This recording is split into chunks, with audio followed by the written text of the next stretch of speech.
Hello student, welcome to Trishakti defence classes.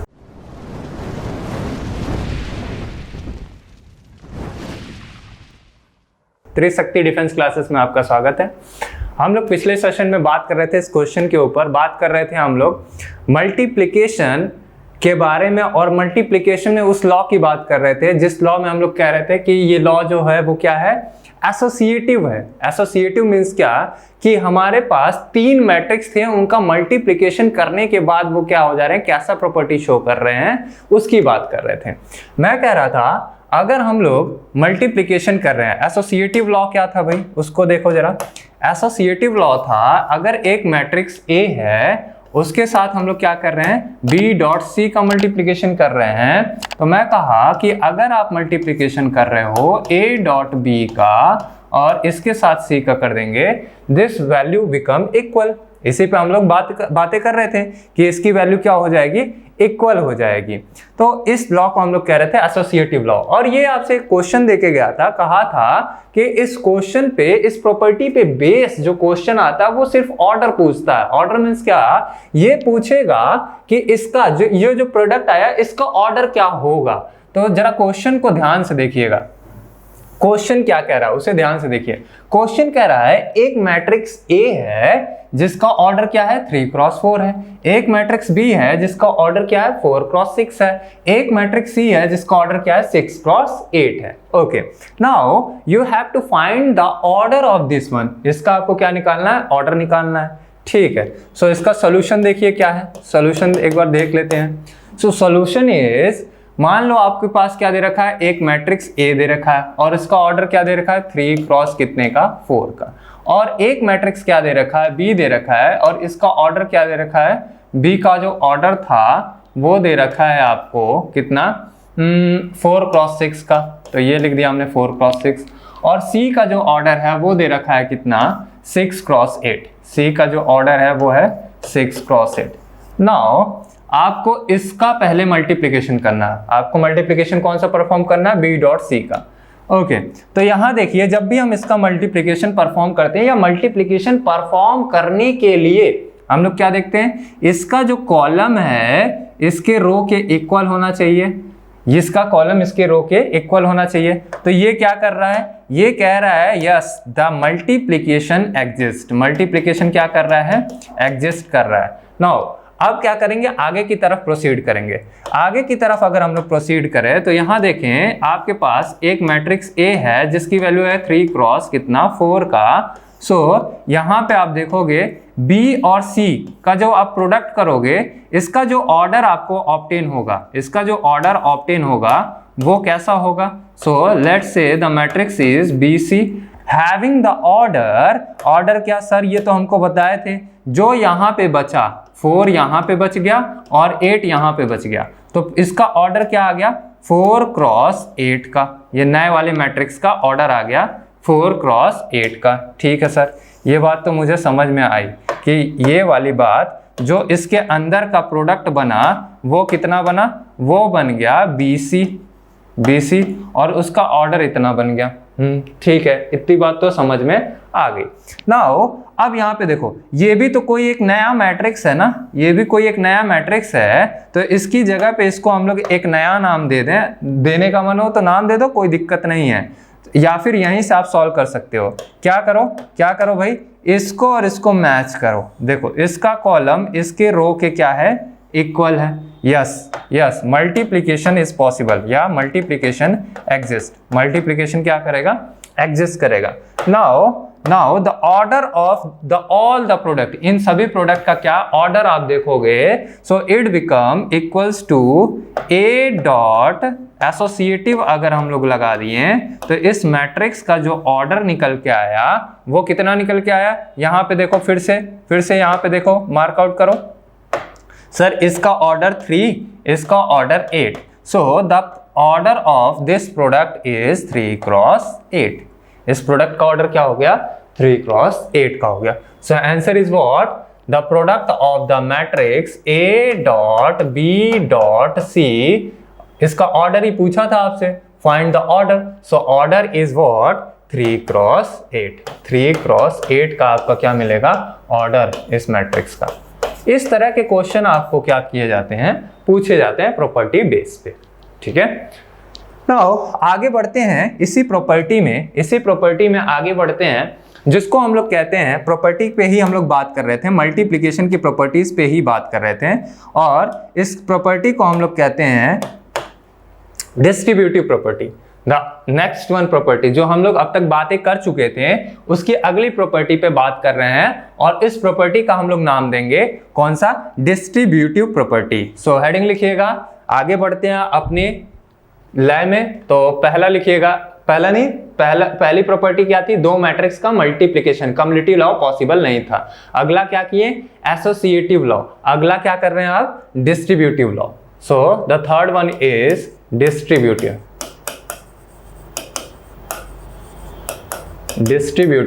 Law of matrices, distributive law of matrices. इसे देखिए जरा, distributive law क्या कहता है, क्या कह रहा है डिस्ट्रीब्यूटिव लॉ।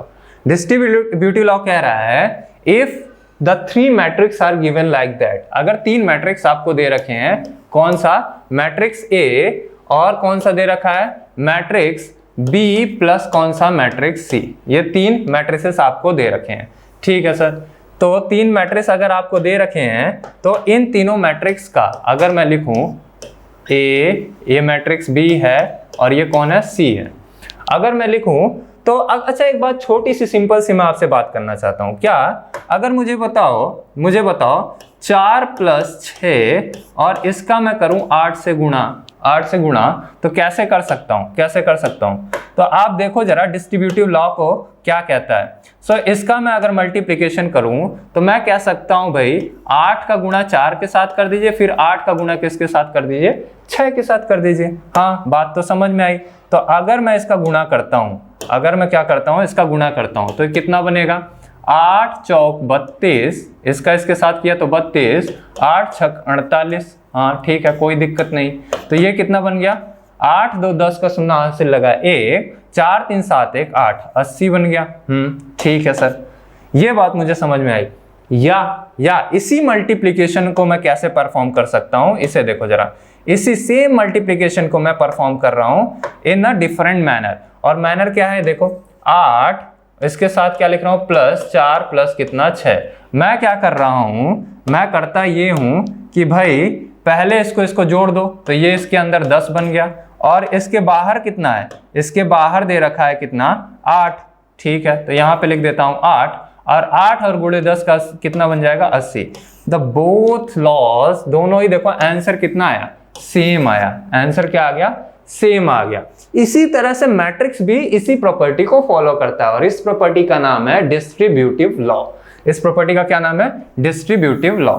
सो यहां देखेंगे आप, हम लोग बात कर रहे हैं डिस्ट्रीब्यूटिव। ठीक है सर, अगर आप ये बात कहना चाह रहे हैं, it means what, if you are going to multiply this matrix A with B and A with C, अगर हम लोग ए का मल्टीप्लाई बी के साथ करें और प्लस करके ए सी के साथ कर दें, तो वो वैल्यू सेम होना चाहिए। हाँ सही बात है आपकी। क्या कहना चाह रहा था, आप यही कहना चाह रहे हैं ना, क्या कहना चाह रहे हैं सर, ये कहना चाह रहे हैं ए डॉट बी प्लस कितना, ए डॉट सी। हाँ बात तो सही है। ये वाली वैल्यू हम लोग क्या कहते हैं, इस लॉ को हम लोग कहते हैं डिस्ट्रीब्यूटिव लॉ। डिस्ट्रीब्यूटिव लॉ आप छोटा छोटा एग्जांपल लेके देखेंगे और खुद ही ये आपको क्या हो जाएगा, प्रूफ में नजर आएगा। प्रूफ में क्या आ जाएगा, ये नजर आपको आएगा कि अगर आप दो मैट्रिक्स का पहले आप दो मैट्रिक्स का एडिशन करिए, फिर उसके साथ क्या करिए, मल्टीप्लिकेशन करिए, उसके बाद क्या करिए, दो मैट्रिक्स का मल्टीप्लिकेशन करिए, और फिर इन दोनों मैट्रिक्स का आप क्या कर दीजिए, एडिशन कर दीजिए, तो आपको समझ में आएगा कि ये दोनों मैट्रिक्स क्या है, इक्वल आ रही हैं। ठीक है, क्वेश्चन क्या आ सकता है, क्वेश्चन ये आ सकता है, फाइंड द आपको order of this product. Order of this product question क्या दे सकते हैं वो देखो। बेसिकली जो प्रॉपर्टीज पे क्वेश्चन डिफाइन होता है वो ऑर्डर बेस पे ही डिफाइन होता है। ऐसा नहीं कोई कहेगा कि आप क्या करिए, इसका ये निकाल के दिखाइए, ना ना ना ना। बेसिकली जो डिफाइन होता है वो क्या होता है, वो डिफाइन होता है आपके प्रॉपर्टीज के ऑर्डर बेस पे। सो अगर मैं कहूं एक मैट्रिक्स ए है, इसका ऑर्डर कितना है एक मैट्रिक्स ए है, इसका ऑर्डर है 6x4 का, 6x4 का, ओके। एक मैट्रिक्स बी है, इसका ऑर्डर है 4x4 का, ठीक है। And A matrix C of order 4x4, matrix C का भी ऑर्डर क्या है, 4x4 का। Okay, now you have to find the order of, order आपको पता करना है। ऑर्डर किसका पता करना है? Find the order of A dot B plus C, इसका ऑर्डर फाइंड आउट करना है। ओके, नाउ यहां देखो जरा, अगर a की वैल्यू मैं देखूं कितनी है, a की वैल्यू है 6x4 का, ठीक है। अब यहाँ पे देखो b की वैल्यू कितनी है, 4x4 यानी 4 रो 4 कॉलम्स, ओके। नाउ c की वैल्यू देखो कितनी है, 4x4, ये भी कितना है, 4 रो 4 कॉलम, ठीक है। नाउ अब क्या करना है, यहाँ पे देखो एडिशन होने के लिए इन दोनों का ऑर्डर क्या होना चाहिए, सेम होना चाहिए। एडिशन और सब्सट्रैक्शन में क्या करना था, दोनों मैट्रिक्स का ऑर्डर सेम होना चाहिए। तो हमने क्या कर दिया, इसका जब भी ऑर्डर का एडिशन करेंगे, बी और सी का एडिशन करेंगे तो ऑर्डर में कोई चेंज नहीं आता है। हाँ सर, ये बात तो समझ में आई। तो इसका मतलब है मैं लिख दूं, एक मैट्रिक्स ए है हैविंग द ऑर्डर 4x4, हाँ ठीक है, और एक कोई मैट्रिक्स आ गया, इसको मैं मान लेता हूं P, और P मैट्रिक्स का जो ऑर्डर आएगा, P मैट्रिक्स, P माने प्रोडक्ट नहीं, P माने इन दोनों का एडिशन, इन दोनों का एडिशन। सो इसका ऑर्डर जो आएगा वो कितना आएगा, 4x4। सर आप ही कह रहे हैं एडिशन और सब्सट्रैक्शन में ऑर्डर चेंज नहीं होता है। हाँ भाई, बात तो सही है, ठीक है। तो यहाँ पे देखो जरा, यहाँ पे आप देखिए, सो सबसे पहले इसको मैच कर लिए, हाँ, इसका कॉलम इसके रो के इक्वल हो गया, हाँ। यस, इट मीन्स मल्टीप्लीकेशन क्या करता है, एग्जिस्ट करता है, ओके। मल्टीप्लीकेशन एग्जिस्ट करता है। नाउ द ऑर्डर बता सकते हो क्या? यस सर, ऑर्डर हम बहुत पहले से बता सकते हैं। क्या आप ही बताए थे कि इसका जो बचा हुआ 6 और 4, ये इसका क्या हो जाएगा, ऑर्डर हो जाएगा, okay. So now the answer is, answer क्या बन जाएगा इस पूरे का, यानी एक, अगर मैं एक मैट्रिक्स का नाम लिख रहा हूं, कौन सा है, B प्लस सी, सो इस पूरे का ऑर्डर क्या बन जाना है, 6x4। इसका ऑर्डर क्या बन जाना है, 6x4। सो इस तरह के क्वेश्चन आपसे पूछे जा सकते हैं। नाउ एक अगली, अगर हम लोग प्रॉपर्टी की बात करें, मैट्रिक्स मल्टीप्लिकेशन में ही अगली अगर मैं प्रॉपर्टी की बात करूं, ऐसे सिंपल सी एक बात कह रहा हूं, एक जनरल सा टर्म्स पे पूछ रहा हूं आपसे, आप जरा इसको जवाब दीजिएगा, कोशिश करिएगा इसका जवाब देने के लिए। सो मैं कह रहा हूं, एक अगली छोटी सी प्रॉपर्टी है, द नेक्स्ट वन इज, अगली प्रॉपर्टी की मैं बात करूं।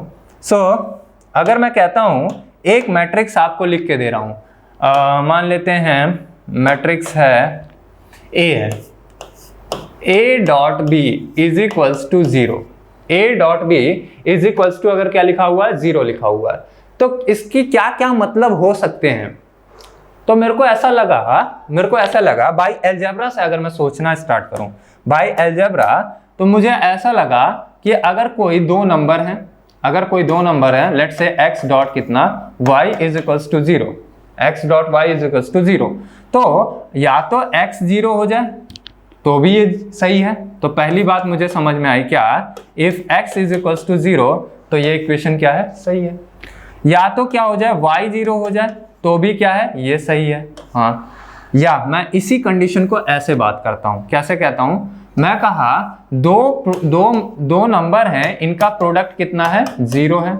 इसका क्या मतलब हो सकता है, तो इसका ये मतलब हो सकता है x बराबर 0 हो और y बराबर 0 ना हो, तो ये बात सही है। पहली बात मेरे को समझ में आई। दूसरी बात क्या समझ में आई कि x बराबर 0 ना हो पर y बराबर क्या हो जाए, y बराबर 0 हो जाए, ये भी, तब पर भी ये इक्वेशन सही है। तीसरी बात मुझे क्या समझ में आई कि x बराबर 0 हो जाए और y भी क्या हो जाए, 0 हो जाए, तब पर भी ये इक्वेशन सही है। इन तीनों ही कंडीशंस के लिए इक्वेशन सही है, ठीक है सर। तो सर इससे क्या, ये मैट्रिक्स है मेरे भाई, ये क्या है, मैट्रिक्स है। अब यहाँ पे देखो, यहाँ पे आप क्या कहना चाहते हैं, हाँ यहाँ पे देखो मैं क्या कहना चाहता हूँ। यहाँ पे मैं ये कहना चाहता हूं, आप जरा सोच के ये बताइए, क्या मैट्रिक्स A अगर नल मैट्रिक्स हो जाए, मैट्रिक्स A नल मैट्रिक्स हो जाए, तो क्या इसका प्रोडक्ट 0 हो जाएगा? अगर मैट्रिक्स ए नल मैट्रिक्स हो जाए तो क्या इसका प्रोडक्ट 0 हो जाएगा? सोचिएगा और बताइएगा। या फिर मैं ऐसे बोलूं, क्या मैट्रिक्स बी अगर नल मैट्रिक्स हो जाए, मैट्रिक्स बी की वैल्यू 0 हो जाए तो क्या इसका प्रोडक्ट 0 हो जाएगा? या मैं ऐसे कहूं कि क्या मैट्रिक्स ए और बी दोनों को 0 होना पड़ेगा? या मैं ऐसे कहूं, ठीक है, अब जरा सा ध्यान से सुनना इस बात को। पहला कंडीशन में क्या कह रहा हूं? पहला कंडीशन में कह रहा हूं क्या, अगर मैट्रिक्स ए की वैल्यू क्या हो जाए? 0 हो जाए, यानी नल मैट्रिक्स हो गया। ठीक है, नल मैट्रिक्स हो गया तो, और मैट्रिक्स बी की वैल्यू क्या हो? 0 ना हो, 0 इसकी वैल्यू ना हो, तो भी ये इक्वेशन सही है। ठीक है, दूसरी बात ध्यान से समझना, बहुत इंपॉर्टेंट बात है। यानी अगर मैट्रिक्स ए की वैल्यू 0 ना हो और पर क्या, पर माने अब पंख लग गया, इसकी वैल्यू क्या हो जाए? 0 हो जाए, तो भी ये बात सही है। ठीक है सर, एक और लिख दीजिए बड़े प्यार से। हाँ ठीक है, क्या लिख दूं? अगर मैट्रिक्स ए की वैल्यू ये नल मैट्रिक्स हो जाए और मैट्रिक्स बी की वैल्यू भी क्या हो जाए? नल मैट्रिक्स हो जाए, तब पर भी ये बात सही है। लेकिन अगर किसी मैट्रिक्स ऐसा भी हो सकता है कि मैट्रिक्स ए की वैल्यू 0 के बराबर ना हो और मैट्रिक्स बी की वैल्यू भी 0 के बराबर ना हो, फिर भी ये इक्वेशन सही है। फिर भी क्या है? ये इक्वेशन सही है मेरे भाई। कैसे कैसे कैसे कैसे? सर ये वाला मुद्दा तो समझ नहीं आया, इसे तो समझाना पड़ेगा। हाँ, तो इसे हम क्या करेंगे? आपके सामने सम्मुख प्रस्तुत करते हैं। चलिए, तो यहाँ पे मैं आपको इसकी क्लियरिटी दे रहा हूँ। किसकी क्लियरिटी दे रहा हूँ? इस वाले पॉइंट की क्लियरिटी देना चाहता हूँ। ठीक है सर, बताइए जरा। तो चलिए इस पॉइंट पे हम लोग बात करते हैं और क्लियरिटी देखते हैं। नाउ एक छोटा सा एग्जाम्पल मैं लिखना चाह रहा हूँ। एग्जाम्पल क्या है इससे देखिएगा। दैट इज, मैं एक छोटा सा एग्जाम्पल ले रहा हूँ। एक मैट्रिक्स ए है। मैट्रिक्स कौन सा है? ए है। मैं कहा हूं क्या कि ए की वैल्यू 0 के बराबर नहीं है। इसका क्या मतलब हुआ? नल मैट्रिक्स तो नहीं होना है। नल मैट्रिक्स नहीं होना है तो क्या होना है? चलिए इसकी वैल्यू मैं लिख लेता हूं, कितनी आ जानी है भाई? लेट अस से this one is 1 1 1 and 1। Okay sir, कोई दिक्कत नहीं है। अब ये बात पक्की हो गई कि a is not equals to 0, मतलब नल मैट्रिक्स तो नहीं है। हाँ सर हाँ, ये बात तो क्लियर है। अब अगला बताइए, b को भी नॉट इक्वल्स टू 0 लीजिए।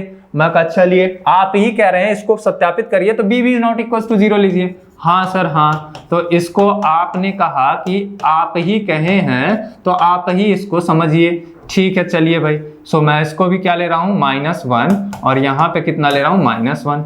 ओके सर, अगेन मैं क्या कह रहा हूं? A B is not equals to 0। यहां पे बी क्या है? नॉट इक्वल्स टू 0 है। सर ये भी बात समझ में आई मुझे। अब मैं कहा कि इसको ये इक्वेशन इसको सेटिस्फाई कर रहा है ना? तो इस वाली इक्वेशन को यहां लिख देते हैं। ठीक है सर, लिखिए जरा, लिखिए और इसको प्रूफ करिए। तो चलिए यहां पे लिखा a dot B is equals to 0। इसी को मेरे को क्या करना है? प्रूफ करना है। तो प्रूफ मुझे क्या करना है? इसी को प्रूफ करना है। ठीक है, नाउ अब आगे बढ़ते हैं। a की वैल्यू कितनी है? यहाँ पे देखो a की वैल्यू हो रखी है कितनी? 1 1। इतना छोटा मत लिखिए, समझ में नहीं आता है। चलिए ठीक है, 1 और यहाँ पे 1 और डॉट लगाइए। यहाँ पे b की वैल्यू देखिए कितनी है? b की वैल्यू है 1 1 और यहाँ पे भी 1 -1 और -1। This must equals to 0। इसकी वैल्यू 0 के इक्वल होना चाहिए। सर आप ही सिखाए थे मल्टीप्लिकेशन इसका। अच्छा, क्या सिखाया था? First row first column. जब फर्स्ट रो फर्स्ट कॉलम का मल्टीप्लाई किए तो कितना आ गया? 1 × 1 + 1 - 1। तो इसकी वैल्यू कितनी बन जाएगी? 0। यहां पे देखो फर्स्ट रो सेकंड कॉलम 0। यहां पे देखो second row first column 0। First row second column 0। रे सर बात तो सही हो गई आपकी। हाँ, तो मैट्रिक्स के केस में ये जरूरी नहीं है। मैट्रिक्स के केस में ये जरूरी नहीं है क्या कि सब दोनों ही मैट्रिक्स को क्या होना पड़े, 0 होना पड़े, ये जरूरी नहीं है। जरूरी क्या है कि हो सकता है may be, may not be, और कोई जरूरी नहीं है दोनों ही मैट्रिक्स को 0 होना या किसी एक मैट्रिक्स को 0 होना। बिना 0 हुए भी आपका क्या हो सकता है, मल्टीप्लिकेशन 0 पॉसिबल हो सकता है। So mark this point as a concept, conceptual. ये क्या है, एक बहुत बड़ा कॉन्सेप्ट है, बहुत बड़ा क्या मतलब एक कॉन्सेप्ट आपके दिमाग में ये होना चाहिए कि मैट्रिक्स का ये कोई जरूरी नहीं है कि दोनों ही नल मैट्रिक्स हो या एक नल हो या दोनों की वैल्यू क्या होना चाहिए, नल होना चाहिए, ऐसा नहीं है। हो भी सकता है, नहीं भी हो सकता है। ये बात मुझे समझ में आ गई। हाँ सर, हाँ ये बात तो समझ में आ गई, पर ये बताइए मुझे, अगर मैट्रिक्स क्या हो रहा है a डॉट बी के बराबर। एक और बात कर लीजिए सर, मेरे दिमाग में एक और खुरापात आया। क्या खुरापात आया? खुरापात ये आ गया मेरे दिमाग में कि अगर एक मैट्रिक्स है, कौन सा मैट्रिक्स है, अगर एक मैट्रिक्स है a dot B is equals to 0, a dot B is equals to 0, और तो मुझे बताइए b dot a is equals to 0 होगा क्या? a dot b is equals to 0, तो मुझे बताइए b डॉट a 0 होगा क्या? चलिए थोड़ा सा डिस्कस कर लेते हैं इस बात पे भी डिस्कस कर लेते हैं। नाउ यहां पे देखो, मैं कहा कि अगर पहली कंडीशन को देख रहा हूं, सो आपको दूसरी कंडीशन पे कमेंट करना है। दूसरी कंडीशन पे क्या करना है, कमेंट करना है। नाउ मैं पहली कंडीशन को देख रहा हूं और पहली कंडीशन से कहना स्टार्ट कर रहा हूं। क्या कहना स्टार्ट कर रहा हूं? पहली बात क्या कहा कि यदि a dot b is equals to 0 है, तो इसका मतलब क्या क्या हो सकता है?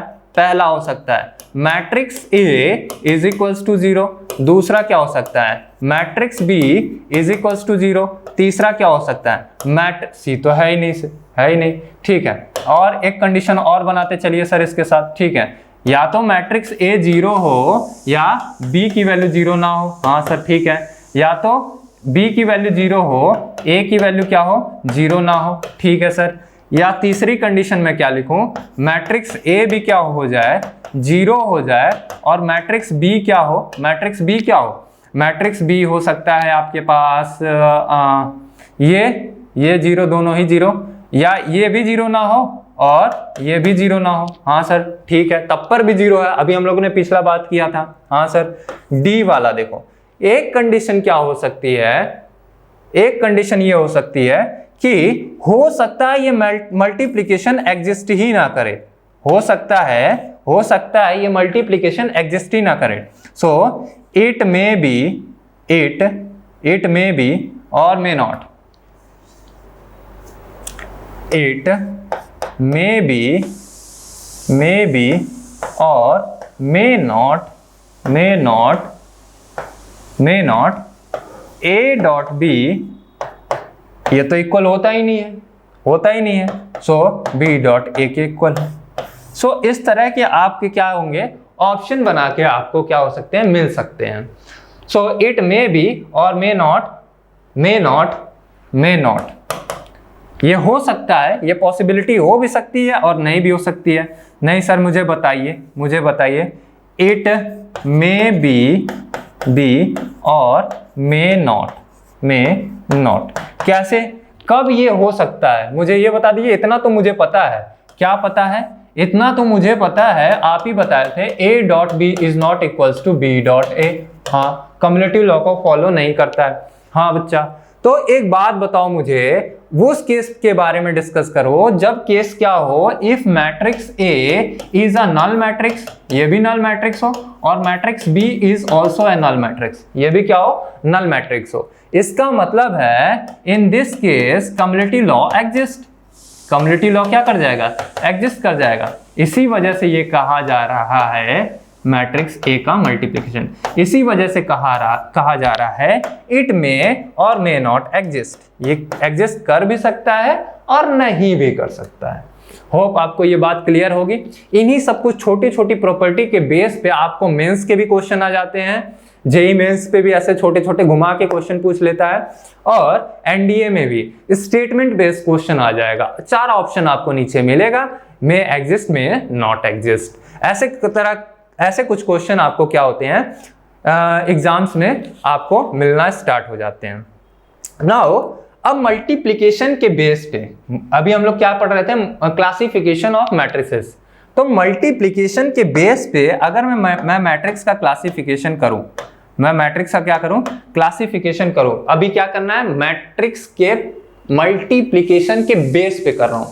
पहले क्या कर रहा था, प्रिंसिपल डायगोनल जो था, प्रिंसिपल डायगोनल के बेस पे क्लासिफिकेशन कर रहा था। अभी कैसा कर रहा हूं, अब कह रहा हूं उसके मल्टीप्लिकेशन के बेस पे अगर मैं क्लासिफिकेशन करूं तो मैट्रिक्स कैसा होगा। ध्यान रखना, उसके मल्टीप्लिकेशन के बेस पे अब जैसे जैसे मैं मल्टीप्लाई करते चला जाऊंगा वैसे वैसे मैं क्या करूंगा, इसका क्लासिफिकेशन बताना स्टार्ट करूंगा। ठीक है, तो जैसे अगर मैं कहूं एक मैट्रिक्स है जिसको हम लोग कह रहे हैं आइडेम्पोटेड मैट्रिक्स, स्पेलिंग लिखिएगा आइडेम्पोटेड मैट्रिक्स। तो लिखिएगा classification of matrix, classification of matrix. ये अच्छा नहीं लगता सर, फॉन्ट बहुत मोटा है। ठीक है, चलिए इसको हम लोग क्या कर लेते हैं, थोड़ा सा अच्छा बना लेते हैं। Classification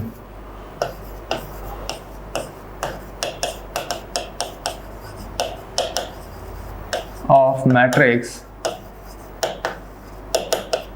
classification of matrix on the basis of multiplication.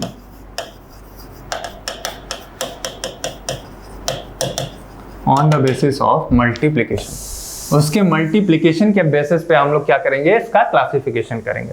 सो पहला हमारे पास जो मैट्रिक्स है उसको हम लोग कहते हैं आइडेम्पोटेंट मैट्रिक्स। क्या बोलेंगे, आइडेम्पोटेंट मैट्रिक्स। इसका क्लासिफिकेशन कैसे करेंगे, यहां पे देखो, the first one is idempotent,